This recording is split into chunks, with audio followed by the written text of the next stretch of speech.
answers.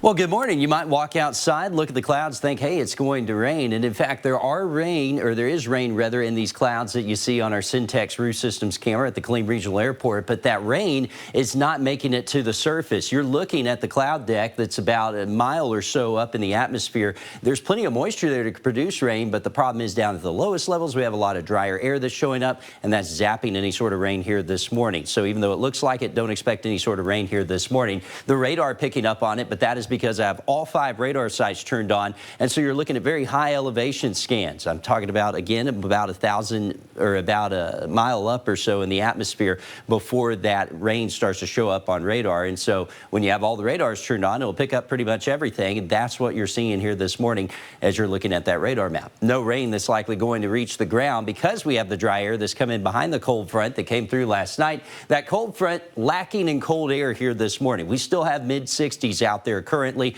It is cooling off in some of our northern counties. We do have a north wind as well, around 15 to 20 miles per hour, and that is gusting at times to 20 to 25. So both hands on the wheel as you're out there driving. Again, the clouds, they'll be pretty thick here this morning, but as we get into the afternoon, I do expect sunshine to develop, upper 70s on the way. We'll have a beautiful day as we get into the afternoon, climbing to 79 in Elmont, 78 in Lorena and in Mart, as well as Valley Mills, Bell County, 78 Belton, 77 Nolanville, 78 in Killeen, and across the rest of central Texas, upper 70s remaining pretty common. A big question mark in our forecast will be cloud cover tonight. If the clouds can clear, we're looking at low 50s. If the clouds stay around, well, upper 50s will be around, and that'll be the difference between you needing a jacket or not. I do think that the clouds may linger a little longer than the model has here. And then tomorrow, the south winds start to gust again. We'll get back into the 80s. We've been tracking this storm system that will bring us storm chances by Easter weekend. However, the core of it likely passes to our northwest, and that's where the heaviest rain will be. But we could see isolated thunderstorms developing out over West Texas as early as Friday. That's going to be our first chance of storms.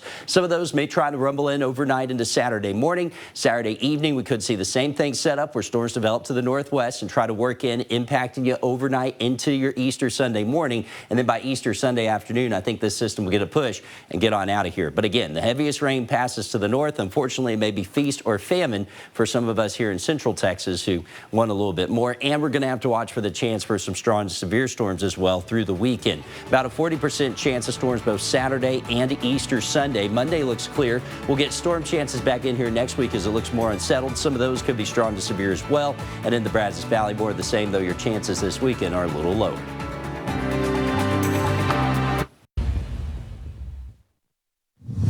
I'm Allison Hill. Your